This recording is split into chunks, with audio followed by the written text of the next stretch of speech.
Hey guys, welcome back. So here we have a very interesting line boring job. So this face right here all the way around is so that basically the whole top of this wall right here is pushed that way, and it's allowing the transmission, there's an O-ring that sits in there, and it's allowing the fluid in here to mix with the fluid there, so it's getting cross-contaminated. Ran a couple different options by customer, and we settled on basically line boring it. So this is the biggest setup, like diameter wise, I've ever done. Obviously we're not using, centering cones, so we came up with this. That fits pretty tight in there. Bar fits right in the middle. And then I have this one for the outside. This one is 2 pieces, so I can get it out to set up my bearings, and I'll be able to pull the middle one out after the bearings are tacked on. Do this one-handed. Basically that sits like that, bar slides in, line up, put our bearings on. We'll see if it's that easy. So all we really need to do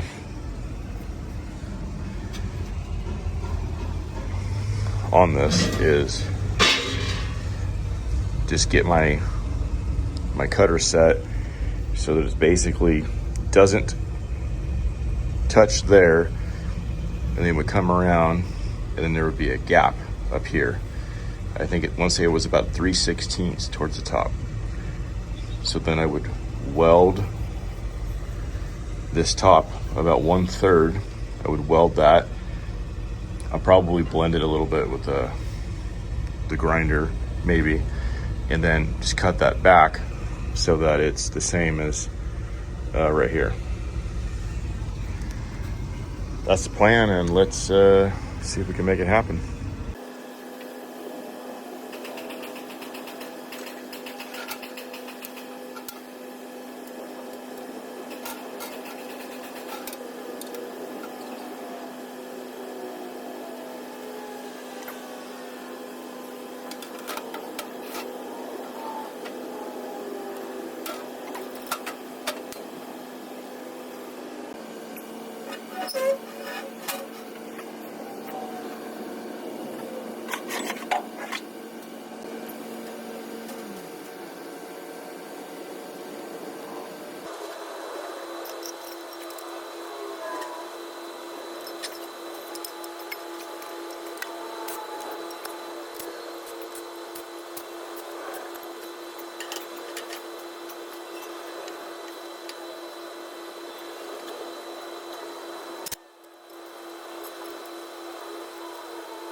All right, so we're back at the shop.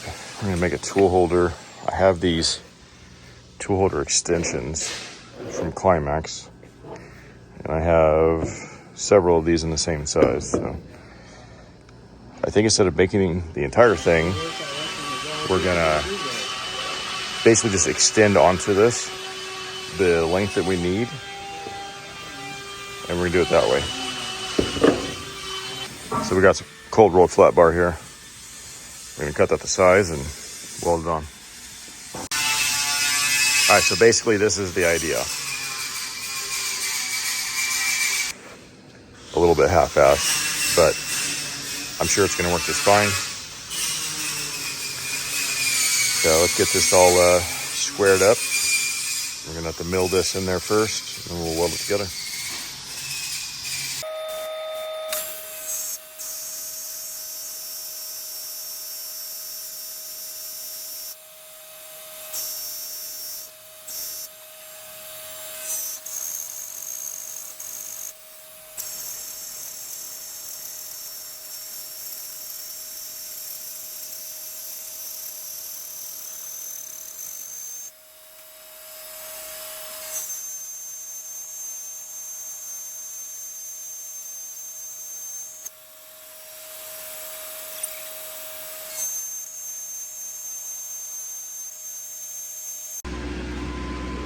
All right, so that's with the groove in there. I'm just gonna pull these two grub screws, put them right there. I trued up the ends on everything.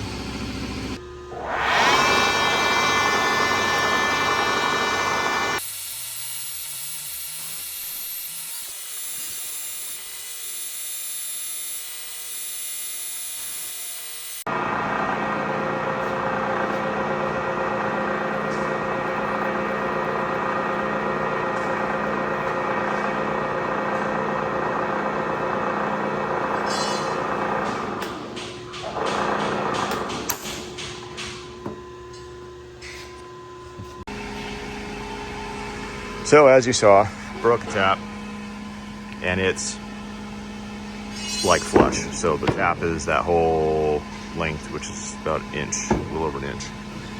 So I'm not gonna try to get it out. I'm just gonna sand it flat, leave it in there, and I think I could fit one right there. No big deal, but I'm not one to edit out my mistakes. It's a very real thing that happens. I was forcing it, a little too hard, and that's what happens. So no big deal. All right, so we got our new hole drilled. Two mistakes I made, and why that tap broke is, well, I was using a cheap Milwaukee one, and I knew it. But these ones, Kimball Midwest cryo taps, these tap AR400, no problem. Awesome taps. They also have a drill bit line. And I was grabbing it on the square part on the Milwaukee one, and this one I can grab it on the round, so that when it gets tight, it will just spin in here a little bit, and then I can stop it. So, two mistakes I made, and that's why it broke. And because I was, pushing too hard, getting eager to get it done.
All right, so that's that welded out. That it doesn't need to be beveled or anything. It really doesn't have that much force on it, and those TIG welds, that's way more than it needs. Should work perfect. All right, let's let this thing cool off. Load up the truck and then go see how it cuts.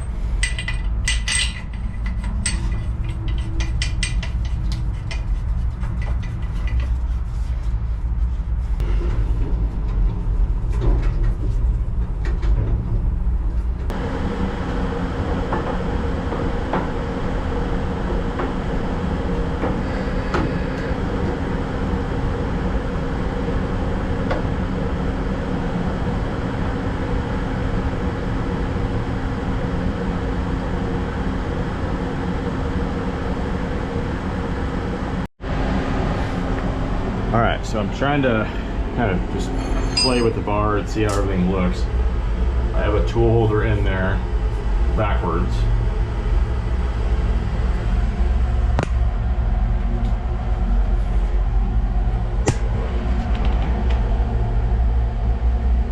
Now I'm going to set the bottom, which should be the tightest cut.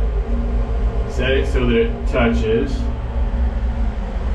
And then we can see how the gap changes. Right there is where it gets big. So it's like, it's all touching there. And then the gap starts to get big right there. And it gets really big right there. And it comes down and touches right there. So basically we need to weld from there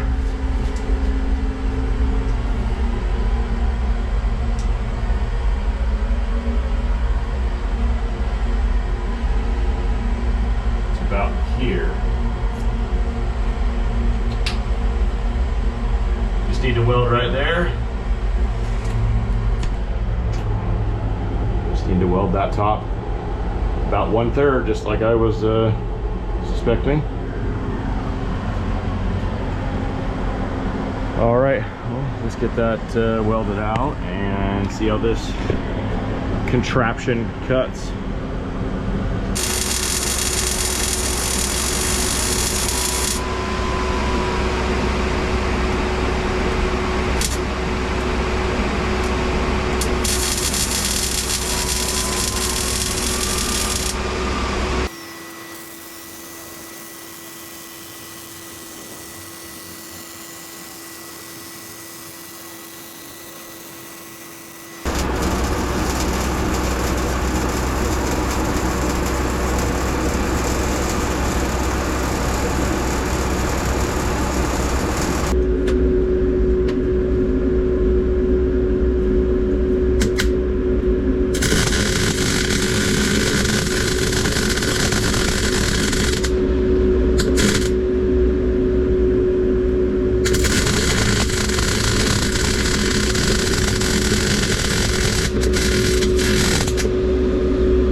we go. First time turning it on. Let's see what it does.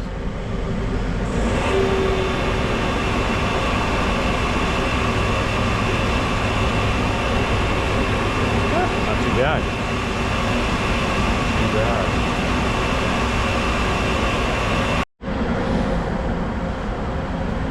All right, well, all in all, I say it's going really good. There's just a couple little low spots right there that I want to weld before we get to the final like depth of cleanup. So I'm just going to hit those real quick. Back to cutting.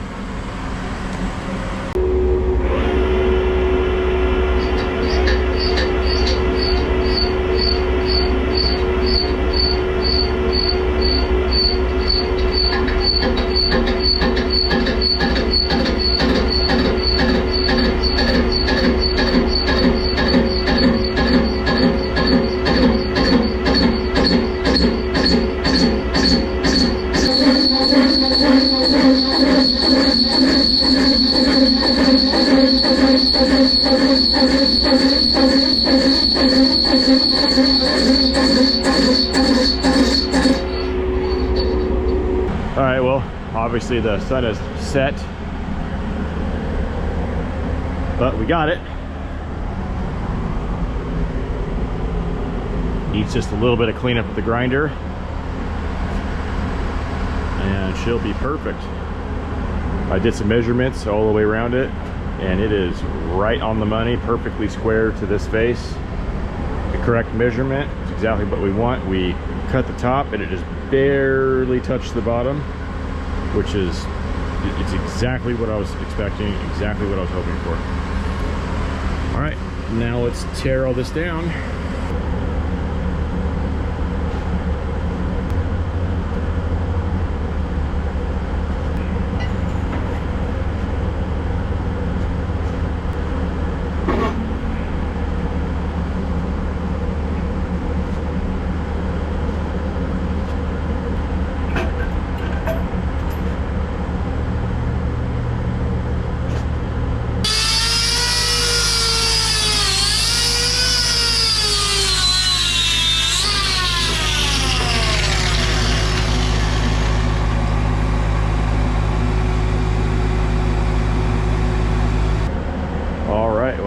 That gave her a quick polish. Just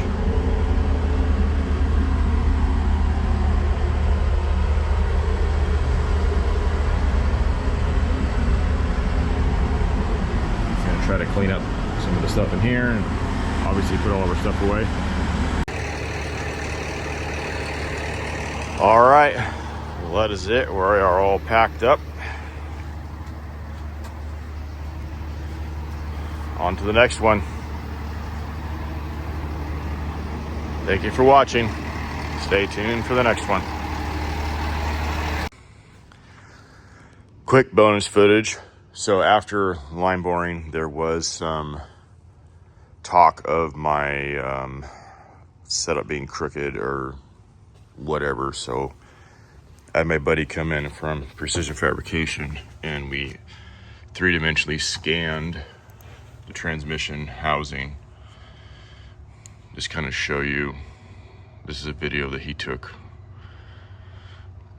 You can kind of see we're able to scan everything and get like real measurements and really see what's kind of going on in there.